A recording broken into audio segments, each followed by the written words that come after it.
चलो आगे बढ़ते हैं और देखते हैं सिंपल एसी सर्किट्स। अभी सिंपल एसी सर्किट मतलब क्या?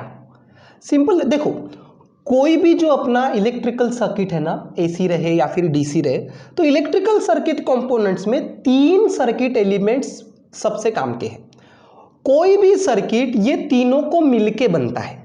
कौन कौन से है वो तीन एलिमेंट्स? सबसे पहला है रेजिस्टेंस, दूसरा है कैपेसिटेंस और तीसरा है इंडक्टेंस। ये तीन सर्किट के मेन एलिमेंट्स है। कोई भी जो दुनिया का सर्किट रहने दो, उसमें ये तीन चीजें रहती है, resistance R, capacitance C, inductance L, R L C या फिर आर सी एल, बराबर है। तो ये तीन चीजें कोई भी सर्किट में रहती है।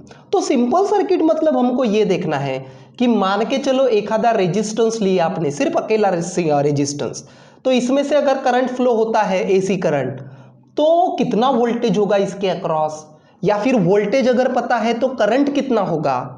सिमिलरली अगर कोई कैपेसिटर है, सिंगल कैपेसिटर, तो इसके अक्रॉस का करंट पता है तो वोल्टेज कितना होगा, या फिर वोल्टेज पता है तो करंट कितना होगा। मतलब कोई भी सिंगल रेजिस्टेंस या फिर कैपेसिटर या फिर इंडक्टर है ना। कैपेसिटर हमने पढ़े हैं इलेक्ट्रोस्टैटिक्स में, और इंडक्टर मतलब कॉइल, ये अभी हमने पढ़े इलेक्ट्रोमैग्नेटिक इंडक्शन में, है ना। क्या रहता है कॉइल को? इंडक्टेंस एल, हेनरी, और कैपेसिटर को क्या रहता है? कैपेसिटेंस, फैराड, बराबर है। तो अगर एक सिंगल इंडक्टर है तो उसमें से करंट फ्लो हो रहा है, एसी करंट आए, तो वोल्टेज कैसा होगा? ये जो इंडक्टर का करंट है और इंडक्टर का वोल्टेज है, उनके बीच में कितना एंगल होगा, है ना। कैपेसिटर का करंट है, कैपेसिटर का वोल्टेज है, उनके बीच में कितना एंगल होगा। तो वोल्टेज अगर पता है तो करंट कैसे लिखेंगे? तो ऐसे सिंपल सर्किट को हम लोग बोलते हैं सिंपल एसी सर्किट। मतलब एक प्योर रेजिस्टेंस अगर लेते हैं तो उसके लिए उसके अंदर का वोल्टेज और करंट, उनके बीच में क्या रिलेशन होगा। या फिर अगर प्योर कैपेसिटर लेते हैं, कैपेसिटेंस लेते हैं, तो उसके अक्रॉस का वोल्टेज और उसके अंदर का करंट, उनके बीच का क्या रिलेशन होगा। या फिर अगर प्योर कॉइल लेते हैं, प्योर इंडक्टेंस लेते हैं, तो उसका करंट और वोल्टेज, उनके बीच में क्या रिलेशन होगा।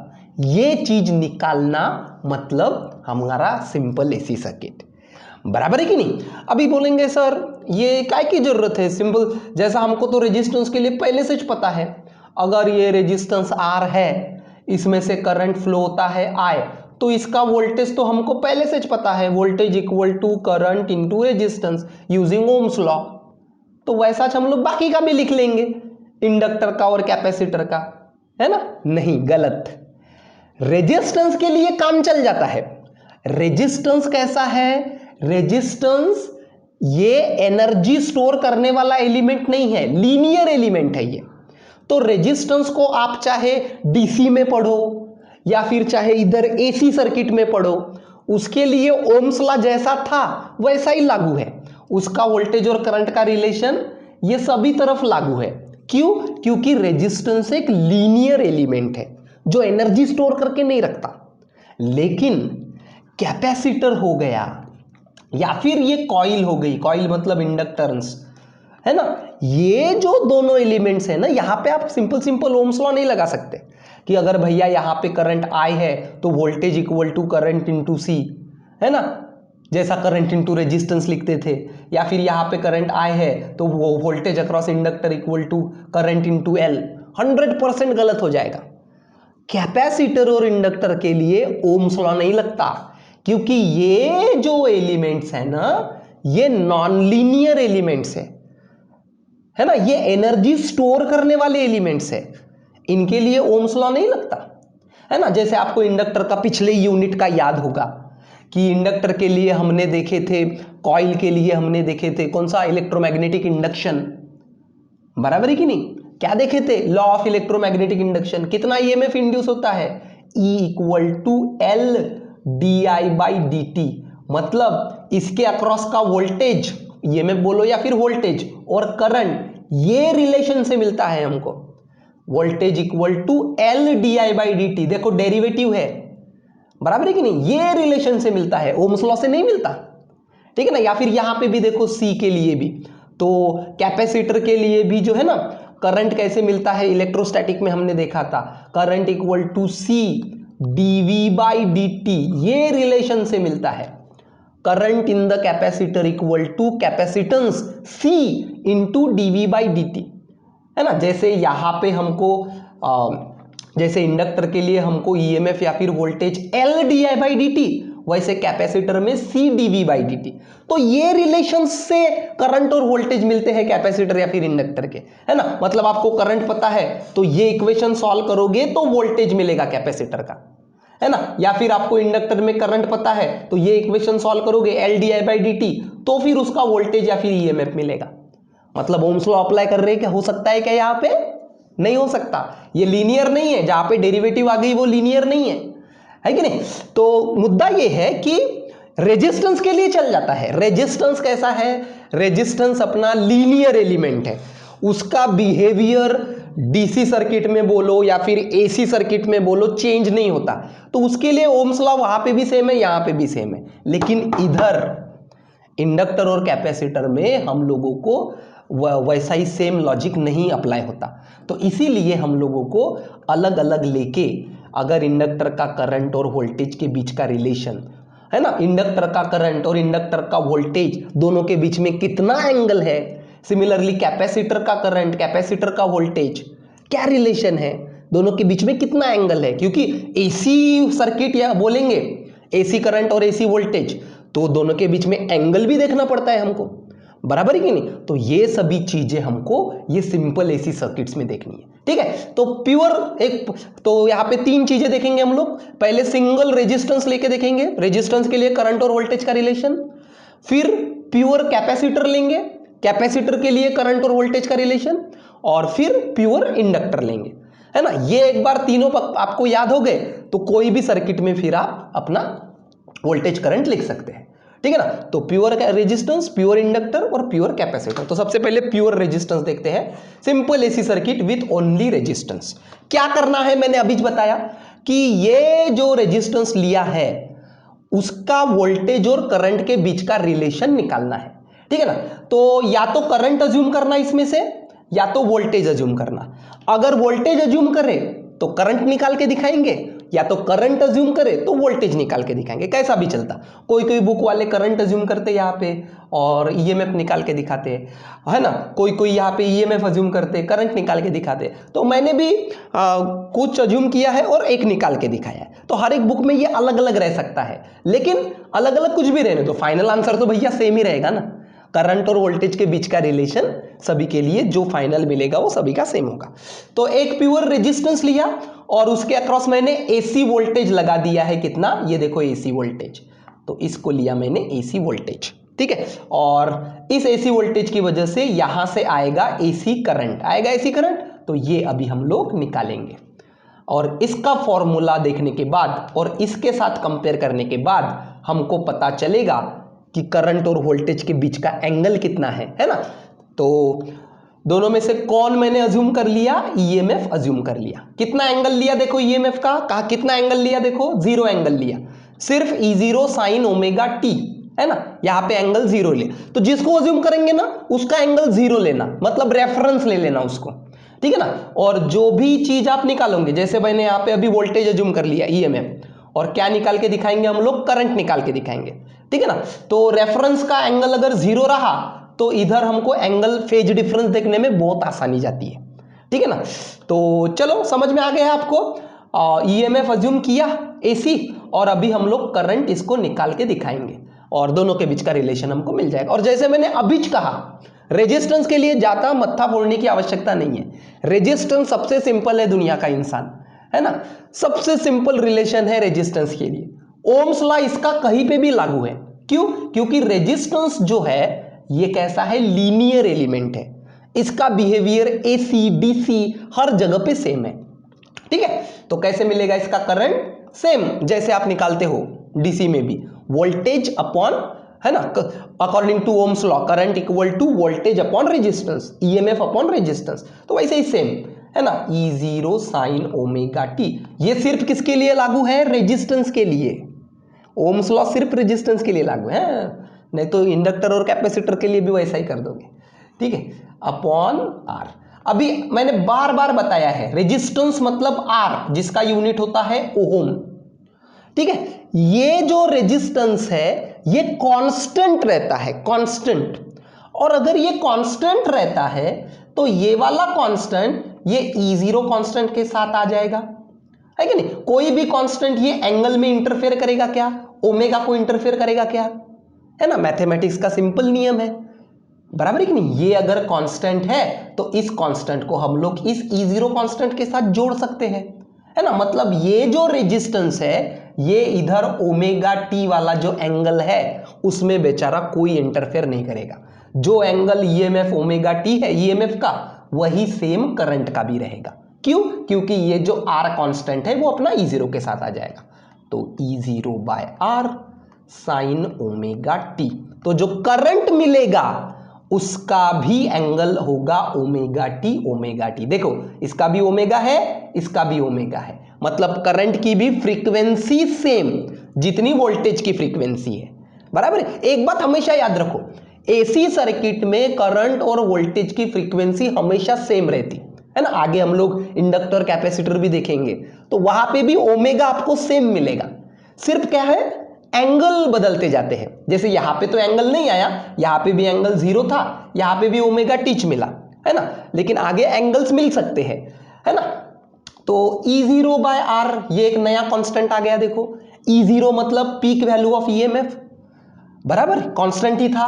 आर मतलब रेजिस्टेंस, ये भी कांस्टेंट। तो मैं करंट को I0 साइन ओमेगा टी लिख सकता हूं कि नहीं ऐसे, बराबर है। तो रेजिस्टेंस के अक्रॉस अगर आप ईएमएफ लगाते हो, वोल्टेज लगाते हो E0 साइन ओमेगा टी, तो कितना करंट मिलेगा उसमें से, I0 साइन ओमेगा टी। मिल गया रिलेशन। कितना वोल्टेज लगाए E0 साइन ओमेगा टी, तो कितना करंट मिला I0 साइन ओमेगा टी, मतलब पीक वैल्यू चेंज हो गई, है ना। देखो I0 कितना था, I0 कितना हुआ E0 बाय आर, है ना। ये ओमेगा टी बदला क्या, नहीं बदला, फ्रीक्वेंसी सेम ओमेगा टी। यहां पे भी एंगल 0 था, यहां पे भी कुछ भी एंगल नहीं मिला, मतलब करंट और वोल्टेज के बीच में कुछ भी एंगल नहीं मिला। वो अभी फेजर डायग्राम से और क्लियर होगा आपको, ठीक है। तो देखो ये था ईएमएफ जो हमने पहले कंसीडर किया था, रेफरेंस लिया था, ठीक है। तो इसकी पहले फेजर निकाल लो, ठीक है। जो भी रेफरेंस अज्यूम करे थे उसका एंगल हमने 0 लिया था, तो पहले ईएमएफ का फेजर निकाल लो। एंगल ओमेगा टी के बाद का रहता है फेज एंगल, बराबर है कि नहीं। तो ईएमएफ का फेजर आएगा लाइक दिस। कितना रहता फेजर का मैग्नीट्यूड, फेजर का मैग्नीट्यूड कितना रहता, उसके आरएमएस वैल्यू के इतना। तो चलो ये मैं कैपिटल में ई लिख रहा, इसकी आरएमएस वैल्यू, ठीक है। और ये करंट का फेजर निकाल लो, है ना, आरएमएस, ठीक है। और कितना रहेगा, यहां पे भी एंगल देखो ओमेगा टी प्लस कुछ भी नहीं है 0, मतलब आई का भी रहेगा लाइक दिस। ये इटैलिक्स में लिख रहा मैं, इटैलिक्स आई, आरएमएस लिखने की वजह इटैलिक्स लिख रहा है, ये आरएमएस आई। तो देखो ये है ईएमएफ का फेजर, वोल्टेज का फेजर, ये है करंट का फेजर। दोनों के बीच के एंगल को हम लोग बोलते हैं फेज डिफरेंस। तो प्योर रेजिस्टेंस के लिए ईएमएफ और करंट मतलब वोल्टेज और करंट के बीच का फेज डिफरेंस कितना है, 0। कैसे कैसे है फेज डिफरेंस 0, ये देखो यहां से दिख रहा है, बराबर है कि नहीं। ईएमएफ का भी फेजर और करंट का भी फेजर सेम डायरेक्शन में जा रहे हैं, ठीक है ना। अभी मैंने रेफरेंस का एंगल 0 लिया था इसलिए ऐसे ऐसे आ गए ये।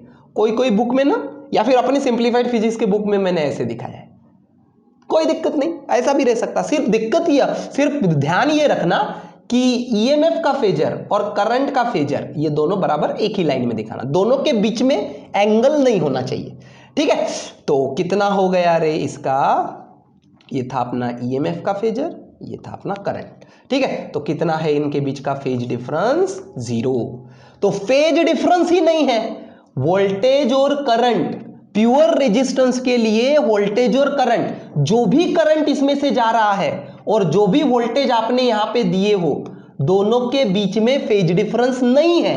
मतलब हम लोग बोल सकते हैं for resistance voltage and current are in phase, दोनों के बीच में फेज डिफरेंस 0, मतलब voltage and current are in phase, ठीक है। और वोल्टेज अगर दिया रहा तो करंट आप ऐसे निकाल सकते हैं, या फिर करंट अगर दिया रहा तो वोल्टेज आप निकाल सकते हैं। याद रखना, करंट की peak value I0 equal to E0 upon R, ठीक है। सिंपल ओम्स लॉ याद रखना, current equal to voltage upon resistance, simple Ohm's law है।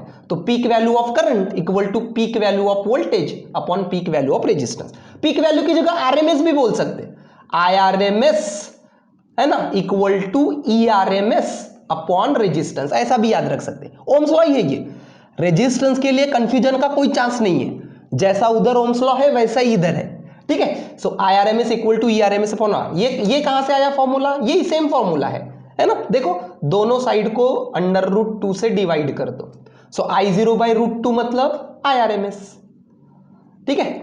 दोनों साइड को √2 से डिवाइड किए तो कुछ फर्क पड़ेगा क्या, नहीं पड़ेगा।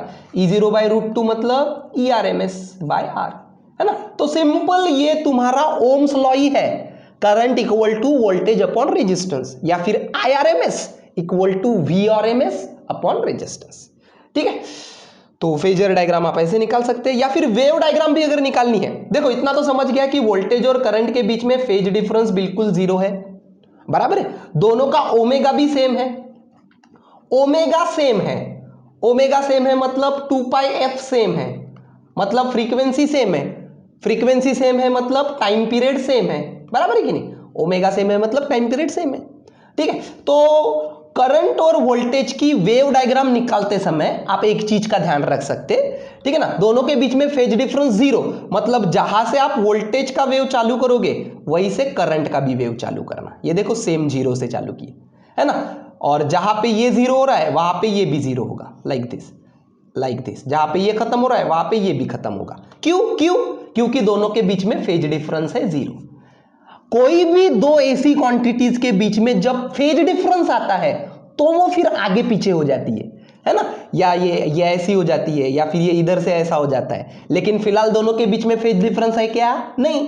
यहां पे भी ओमेगा टी, यहां पे भी ओमेगा टी है क्या, कुछ एक्स्ट्रा का एंगल नहीं है, ठीक है। इसलिए दोनों को जीरो से ही स्टार्ट करना, एंड पी दोनों का ही, ठीक है। और दोनों की पीक वैल्यू में थोड़ा अलग अलग दिखाना, ये ईएमएफ की पीक वैल्यू ज्यादा और करंट की पीक वैल्यू थोड़ी सी कम। क्योंकि करंट की peak value E0 by R, मतलब वोल्टेज के पीक वैल्यू से डिवाइड बाय आर, मतलब करंट की पीक वैल्यू थोड़ी कम आएगी, ठीक है ना। तो ये पीक वैल्यू थोड़ी नीचे दिखा देना, लाइक दिस।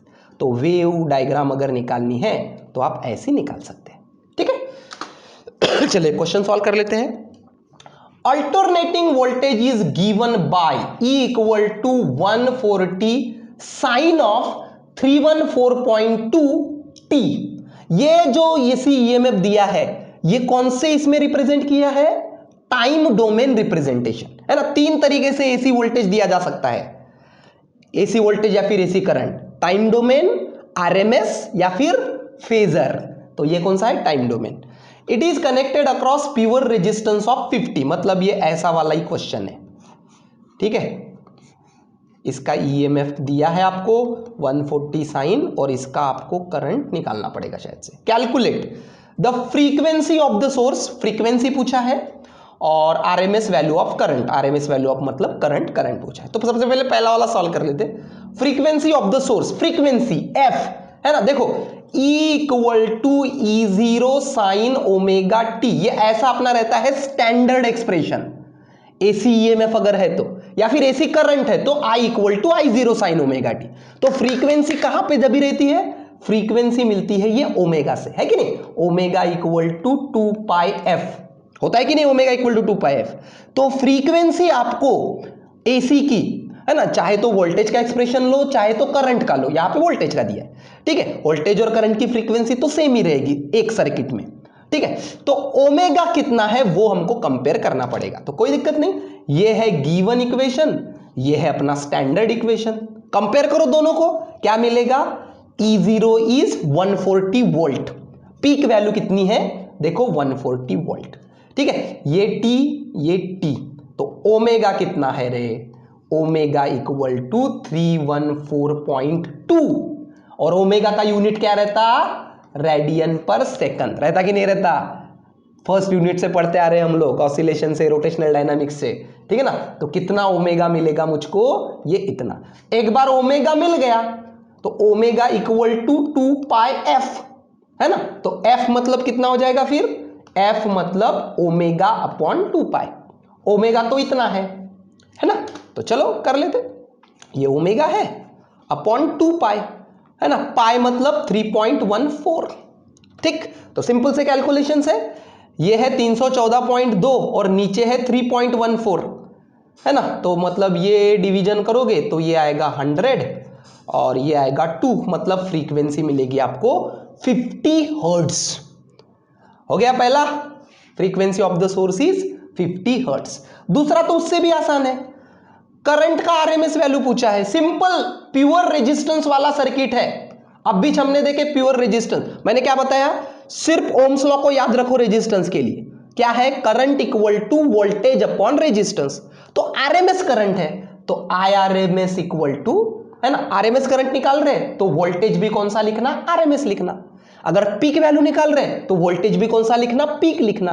तो आरएमएस अपॉन रेजिस्टेंस, है ना, ओम्स लॉ है ये। तो चलो लिखते हैं, RMS equal to E RMS upon R, ठीक है। तो ई आरएमएस, अब देखो अभी पीक वैल्यू पता है हमको, हमने कंपेयर करके ईएमएफ या फिर वोल्टेज की पीक वैल्यू 140 वोल्ट है ये पता है, लेकिन हमको चाहिए ईएमएफ की आरएमएस वैल्यू।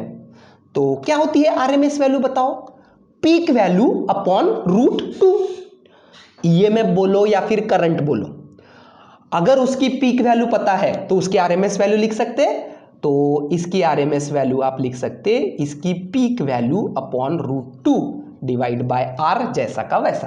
तो √2 को नीचे लेके आ जाओ, E0 √2 इंटू आर बराबर है। तो वैल्यूज अगर पुट करेंगे, E0 की वैल्यू आ जाएगी 140, आर की वैल्यू आ जाएगी 50, है ना। तो वैल्यूज पुट करेंगे तो आपको आरएमएस वैल्यू का आंसर मिल जाएगा, ठीक है। 0 0 कैंसिल, ये 5 से डिवाइड कर लो 14 को, और लॉग बुक यूज कर सकते चाहिए तो log of 14 minus half of log of 2 like this, ठीक है।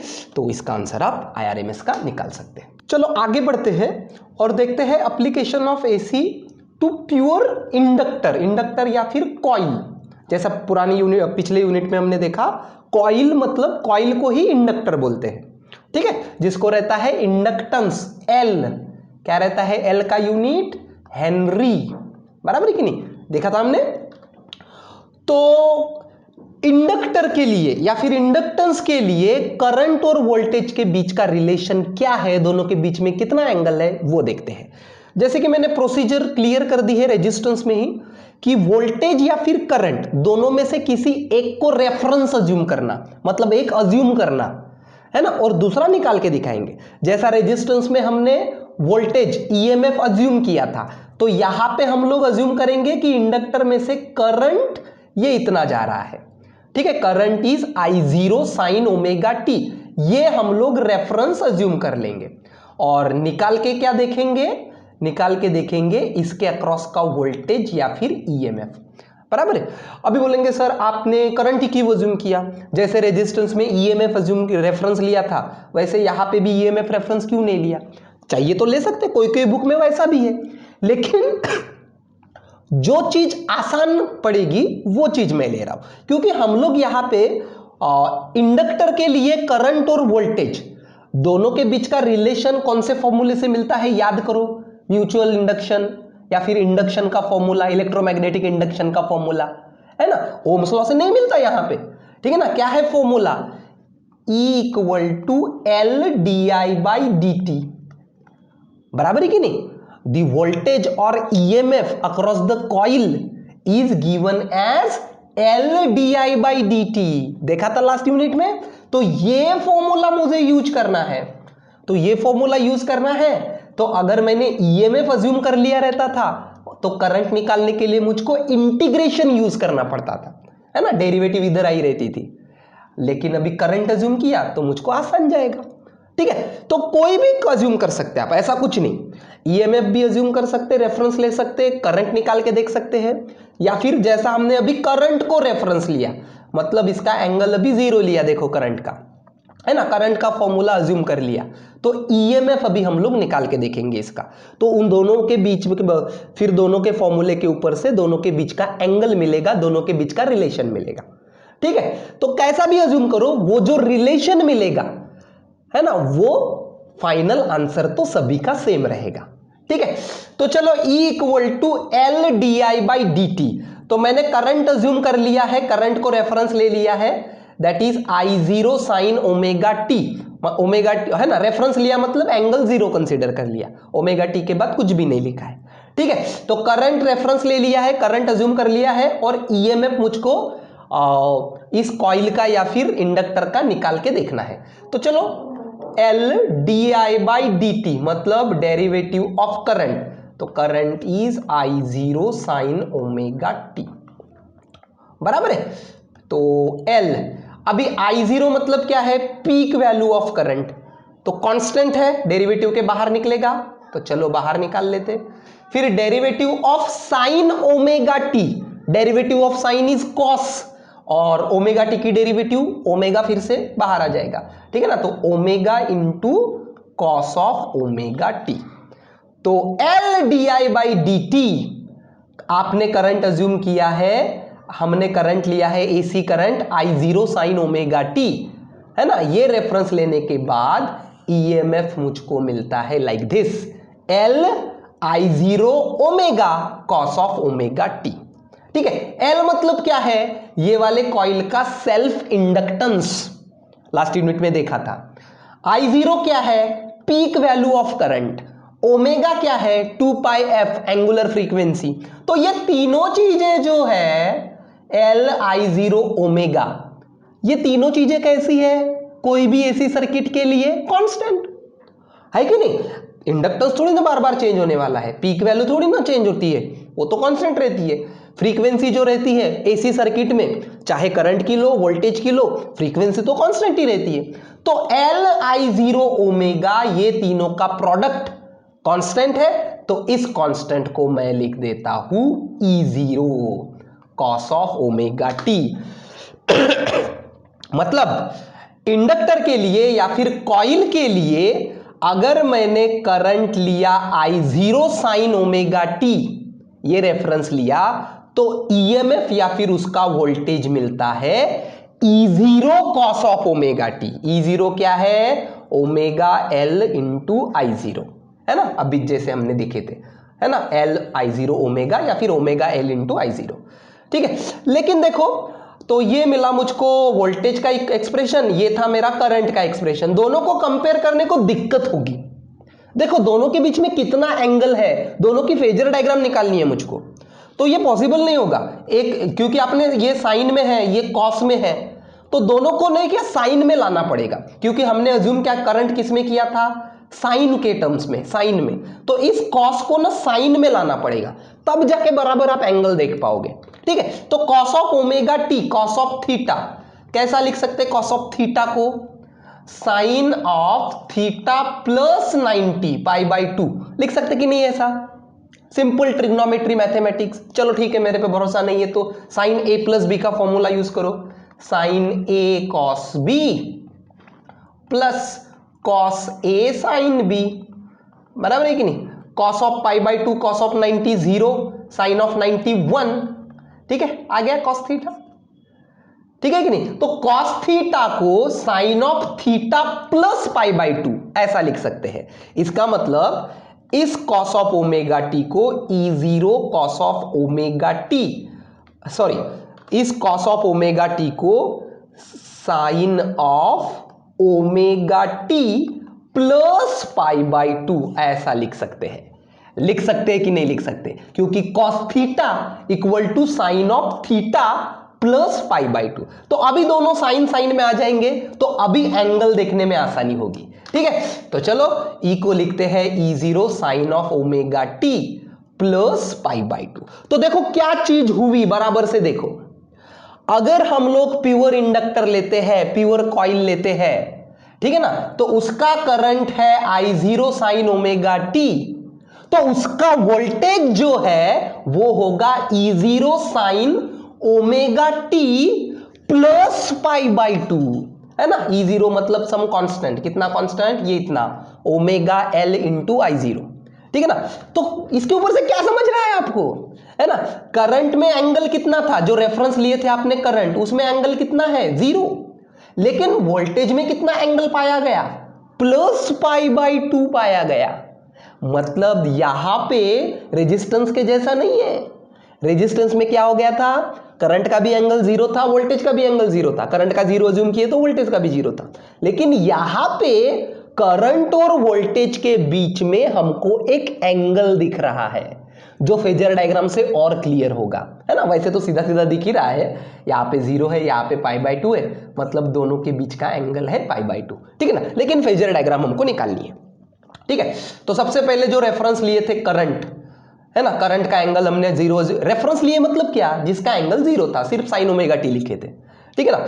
तो इसका आएगा ये RM, ये वाला फेजर, ठीक है। फेजर में कितनी रहती फेजर की लेंथ, RMS वैल्यू की इतनी, तो ये हो गई, ये इटैलिक्स में लिख रहा मैं, ये होगी RMS, या फिर ऐसा भी लिख सकते हैं IRMS, ठीक है, आपकी जैसे मर्जी, ठीक है। तो ये है करंट का फेजर, ठीक है। और ये है वोल्टेज या फिर EMF का फेजर, प्लस π/2, प्लस π/2, प्लस मतलब कौन सा, एंटी क्लॉकवाइज डायरेक्शन, तो इधर जाएगा π/2 मतलब कितना 90, तो ये जाएगा EMF का फेजर। तो इंडक्टर के लिए या फिर कॉइल के लिए वोल्टेज और करंट के बीच में कितना फेज डिफरेंस है, 90 का फेज डिफरेंस है। दिख गया क्या, समझ में आ गया क्या।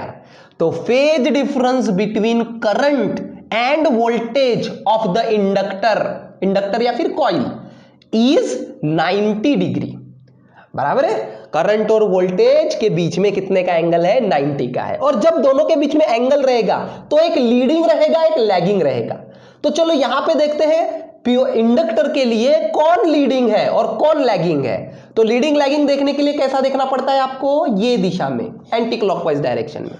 कौन है आगे का एंटी क्लॉकवाइज में, EMF या फिर वोल्टेज।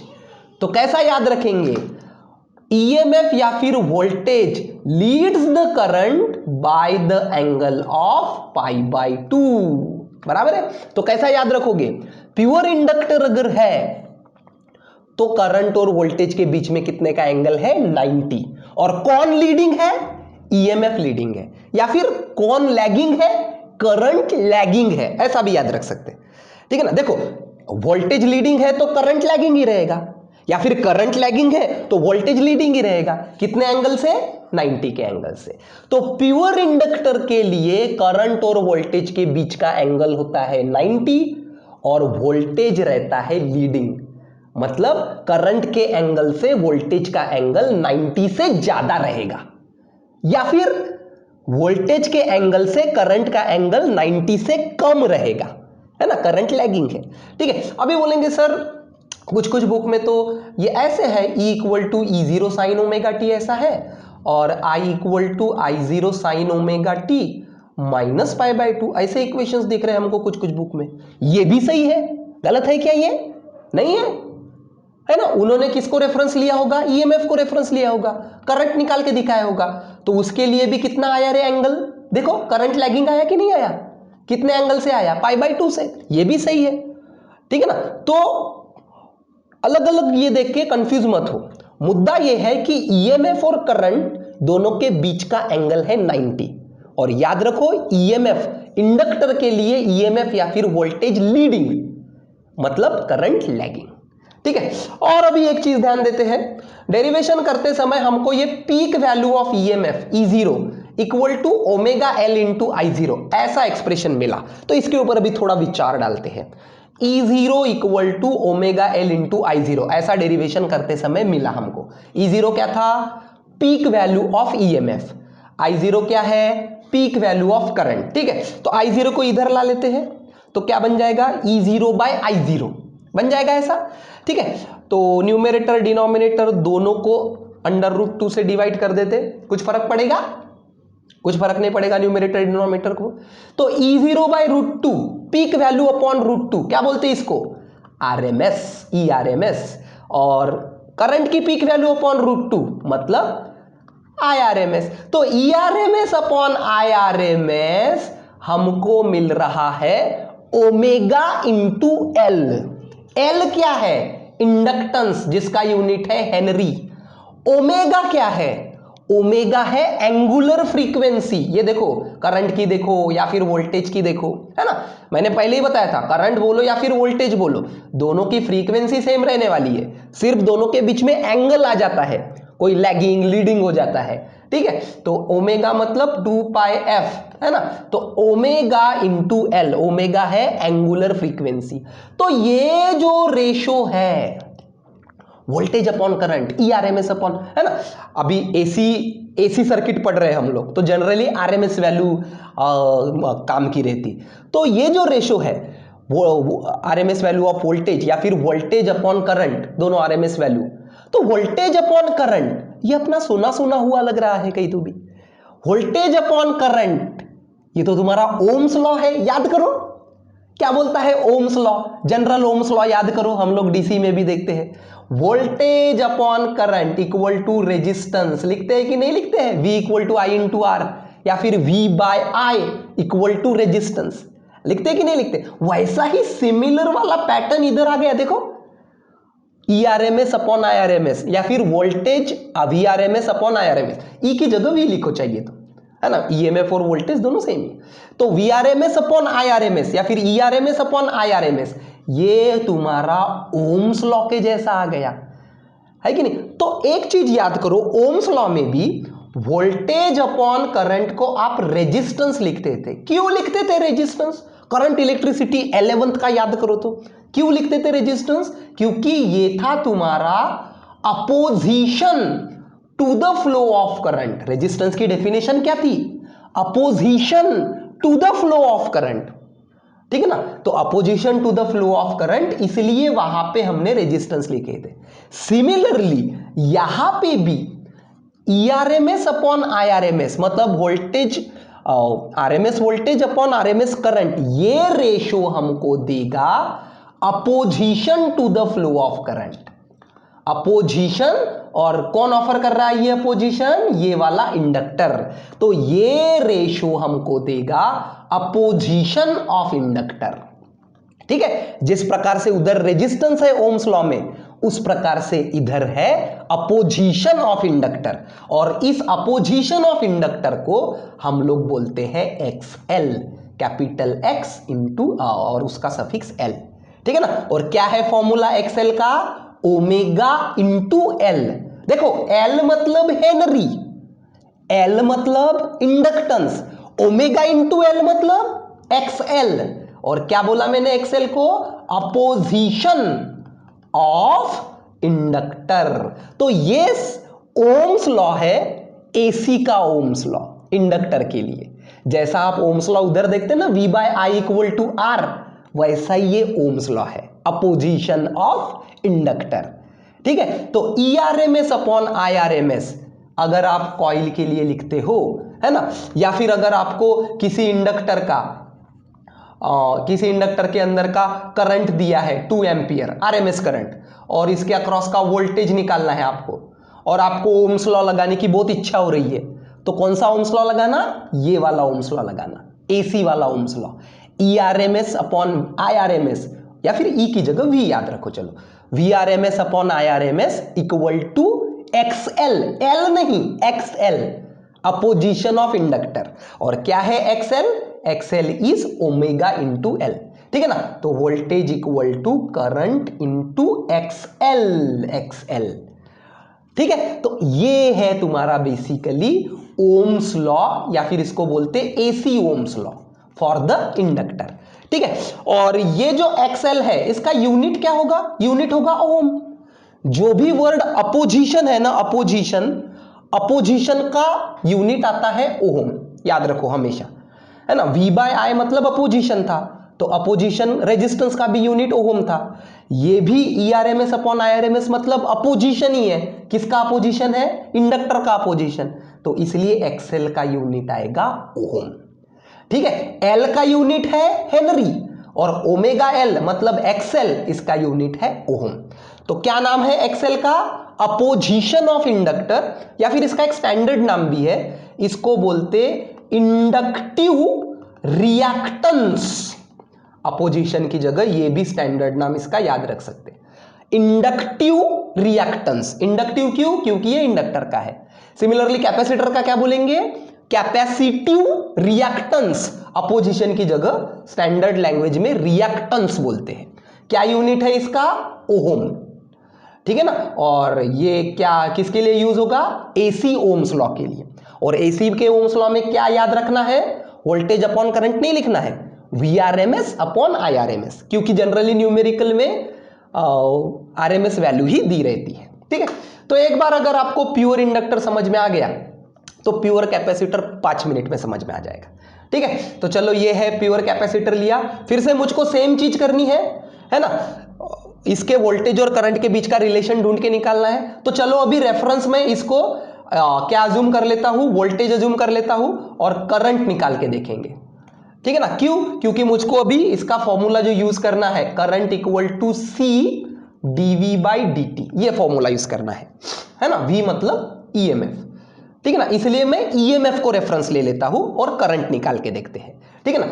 तो ये फॉर्मूला हमारा इलेक्ट्रोस्टैटिक में आया था, ठीक है ना। जिसको याद नहीं है देखो मैं फिर से बोलाता हूं। सी कैपेसिटेंस की डेफिनेशन क्यू बाई वी, बराबर है कि नहीं? तो यहां पे क्यू बाई वी, ठीक है। तो दोनों तरफ से अगर हमने क्या कर दिए, dt से ये कर दिए, डिवाइड कर दिए, तो कुछ फर्क नहीं पड़ेगा, है ना। तो dq बाई dt मतलब करंट, ठीक है। तो ये हो जाएगा, ये इधर आ जाएगा, I equal to C dv by dt। ये देखो ये ऐसा आ गया, ठीक है। वॉट एवर, आप सीधा सीधा भी याद रख सकते हैं, I equal to C dv by dt, ठीक है। तो ये फॉर्मूला यूज करना है मुझको, ठीक है। तो v मतलब e ऑलरेडी मैंने अज्यूम कर दिया, यहां पे पुट कर देते हैं। तो c derivative of E0 sine omega t, ठीक है। E0 आ जाएगा बाहर, साइन ओमेगा की डेरिवेटिव कॉस ओमेगा टी, और ओमेगा पी आ जाएगा बाहर। तो यहां पे मिल जाएगा फिर से आपको करंट का formula I0 cos of omega T.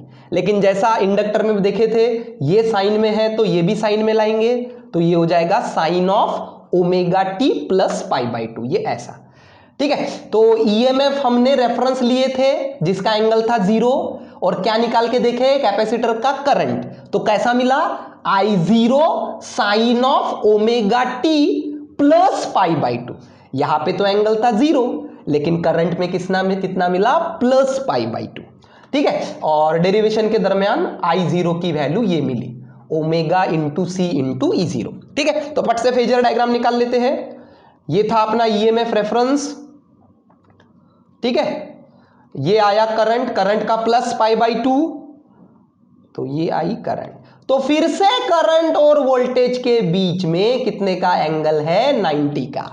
देखो प्योर इंडक्टर में भी करंट और वोल्टेज के बीच का फेज डिफरेंस था 90, प्योर कैपेसिटर में भी है 90, लेकिन दोनों के बीच में फर्क है।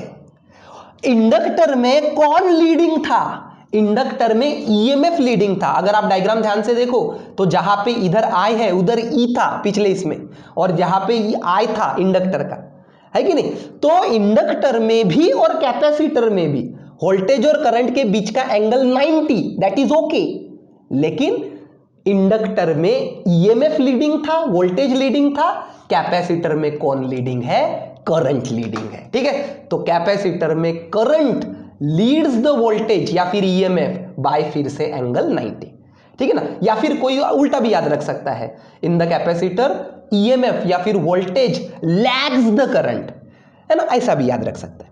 तो देखो इंडक्टर और कैपेसिटर दोनों में से कोई भी याद रखो, एक याद रखो, और दूसरा एग्जैक्टली उसका उल्टा है, ठीक है ना। जैसे इंडक्टर के लिए वोल्टेज लीडिंग है तो कैपेसिटर के लिए वोल्टेज लैगिंग है, बराबर है कि नहीं? तो कोई भी एक याद रखो, और दोनों के बीच का एंगल कितना है? 90, ठीक है। तो चलो फिर से जैसे इंडक्टिव रिएक्टेंस निकाले थे वैसे कैपेसिटिव रिएक्टेंस भी निकाल लेते हैं। कहां से निकलेगा? ये फॉर्मूले से, है ना। ओम्स लॉ के जैसा लाने की कोशिश करना, ratio of ERMS to IRMS, voltage और करंट का रेशो, ठीक है। तो E0 अपॉन I0, तो ये E0 अपॉन I0, तो ये ओमेगा सी इधर जाएगा, तो E0 I0 omega C, under root 2 से डिवाइड कर देंगे न्यूमरेटर डिनोमिनेटर, तो ERMS IRMS मिला मुझको 1/ω/c।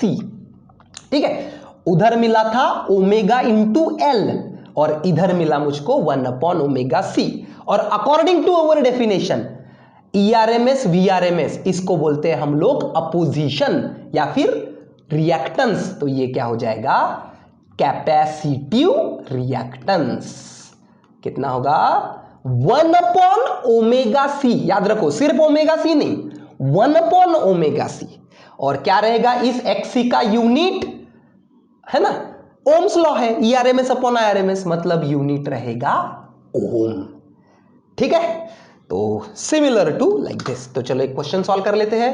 The capacitor of capacitance 0.5 microfarad, farad मतलब C की वैल्यू दी है 0.5 into 10⁻⁻6 farad is connected to the source of alternating EMF of frequency 100 hertz, मतलब F दिया है 100 hertz. What is the capacitive reactance, XC क्या है 1/ω/c। C तो दिया है, ओमेगा को कैसा लिख सकते हैं, कैसा लिख सकते हैं 2πfc, है ना, ओमेगा को 2πf लिख सकते हैं और ये C जैसा का वैसा। तो F की वैल्यू पुट करेंगे, C की वैल्यू पुट करेंगे और पाई इज 3.14। तो देखो आपके लिए कैलकुलेशंस निकाले हैं, ठीक है ना, ये 2, ये पाई 3.14, ये F 100 और ये C 0.5 इंटू 10⁻⁻6।